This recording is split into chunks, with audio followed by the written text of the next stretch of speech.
can probably tell I have a soft spot for Jonah, the prophet. It might have started the day my parents gave me my Hebrew name, Moshe Yonah, or Moses Jonah. The J being for my middle name, which is Jeffrey in English. I'm not sure why Jonah wasn't good enough in English, but we'll have to ask my parents next time you see them. And my love for this story has grown throughout my life, and I think for good reason. It's a fantastical story. Fleeing God's word, tossed to the sea, survives swallowed by a large fish, and still he lives to complain about his success. It's a lot of chutzpah there for Jonah. And I particularly appreciate that we return to this story every year on Yom Kippur, because every year I find new ways to think about it and apply its wisdom to my life. This year I'm thinking about Jonah's role as a prophet specifically, as one who speaks truth to power. In many ways, that's what all our Hebrew prophets did. They spoke God's word and used the call of the divine to call out the political and economic powers in their society for their lack of an ethical or moral compass, for their lack of attention and compassion for the least well-off amongst them. You see, by definition, prophets who speak God's word are truth tellers.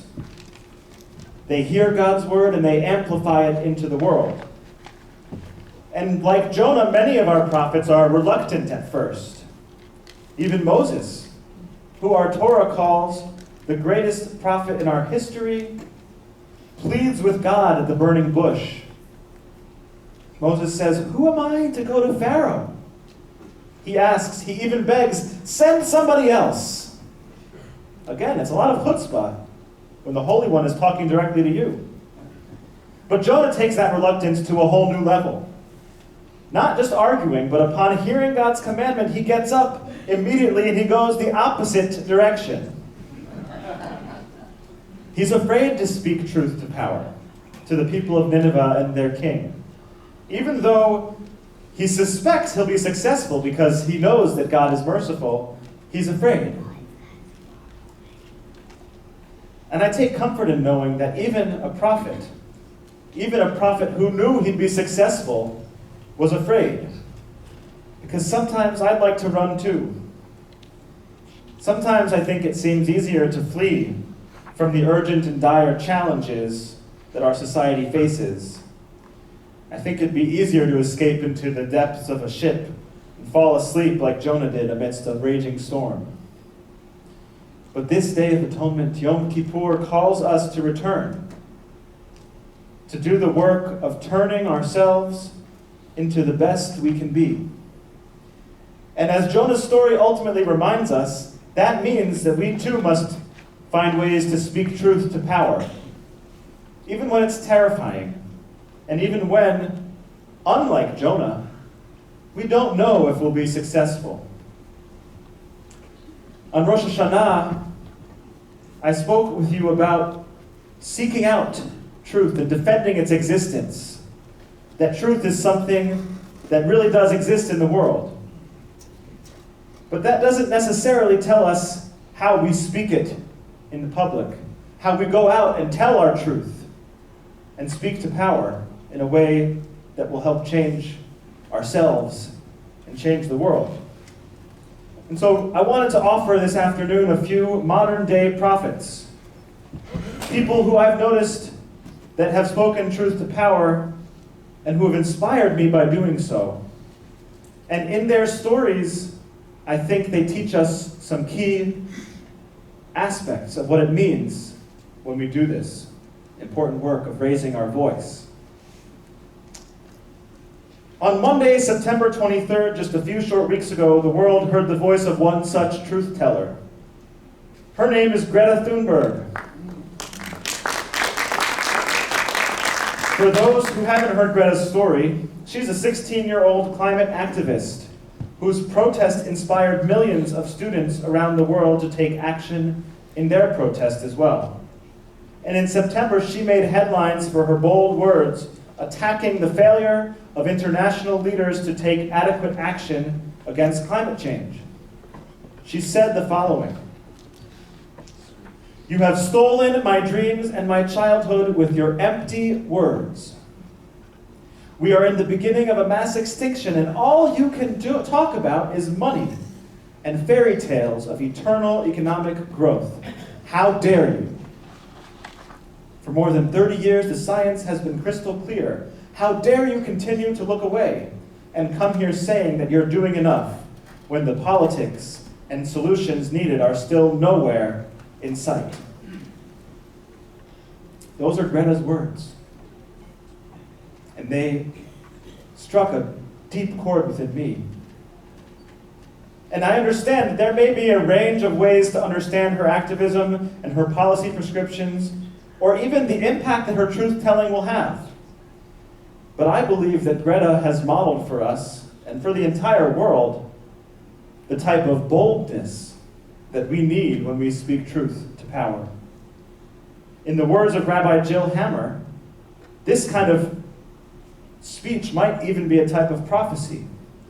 Because as Rabbi Hammer writes, Greta speaks with inspiration that comes from somewhere larger than ourselves, that is not intimidated by violence or power or wealth or societal disapproval. We don't yet know how Greta's words and actions will impact policy. We don't yet know if we'll find those solutions in politics needed to fight climate change. But I'm still inspired by her commitment to speaking truth to power and by her boldness with which she's called leaders to account. Another truth teller who inspires me, particularly amidst the recent surge of anti-Semitism we've seen in our country and throughout the world, is Professor Deborah Lipstadt. A history professor, Professor Lipstadt fought Holocaust deniers in the British court system and won. Her story was told in the 2016 film Denial, where she was played by Rachel Weisz, and I think Professor Lipstadt models for us the tenacity and the persistence needed when we speak truth to power. You see, in 2005, she published a book internationally called Denying the Holocaust: The Growing Assault on Truth and Memory. And upon publication in the UK, she was promptly sued by a prominent Holocaust denier for libel. And here in the US, Professor Lipstadt might have been able to ignore that lawsuit and go back to her academic writing and live her life happy in her publication and not think twice about it. But the laws in Britain put the onus on the defendant in these kind of cases.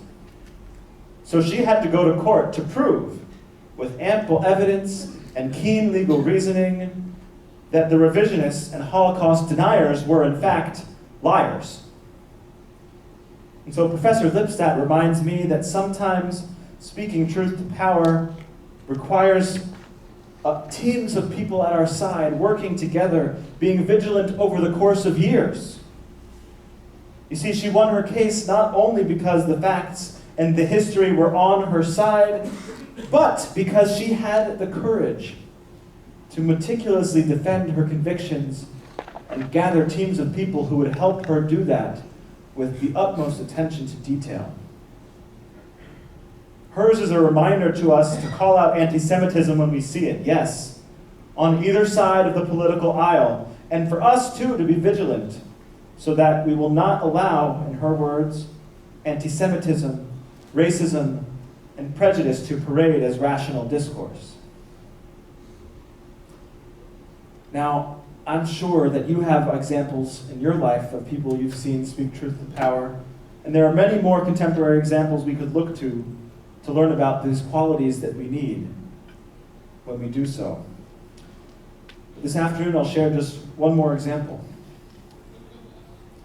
It has been just over 18 months since students at Marjorie Stoneman Douglas High School in Parkland, Florida, buried 16 of their friends and a teacher.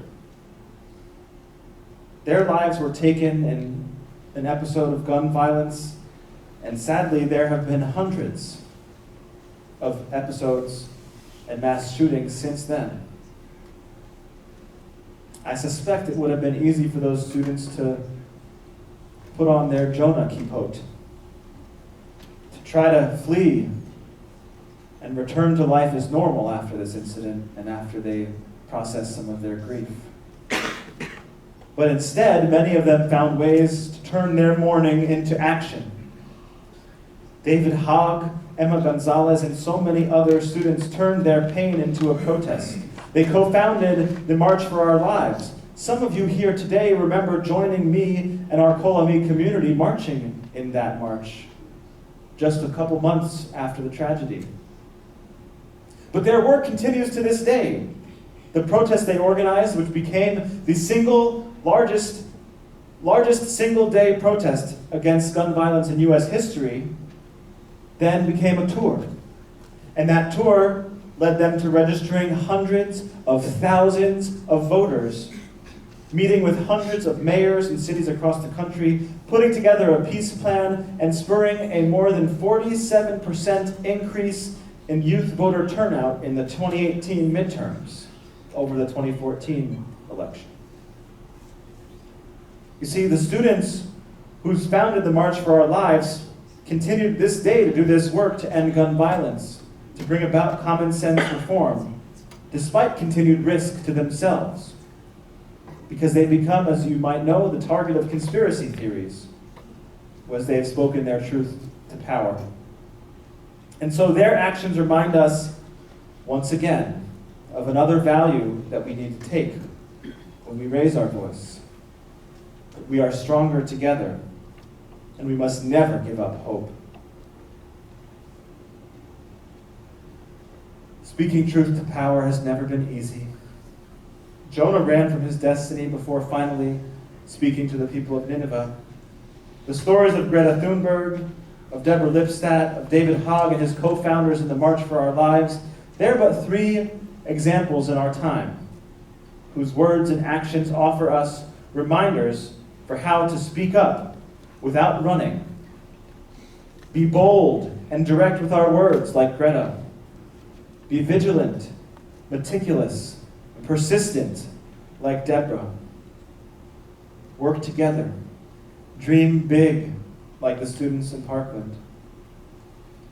Have hope and faith that speaking our truth to power matters, more today than it has ever mattered before.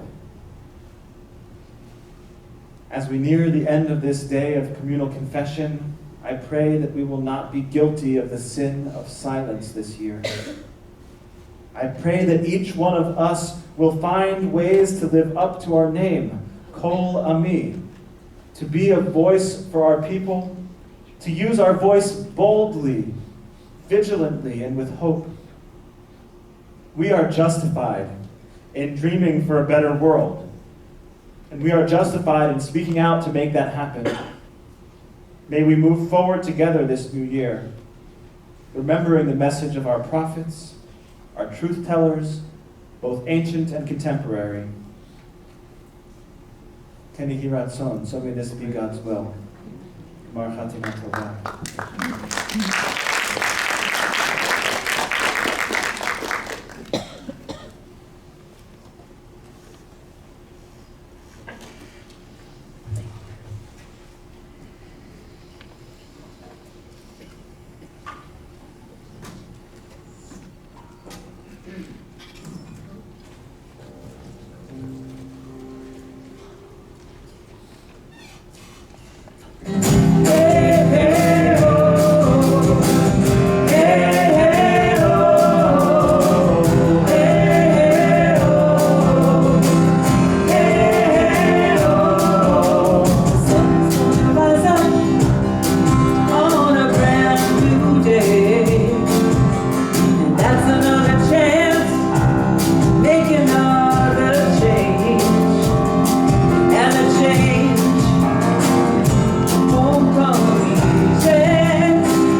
know we're justified.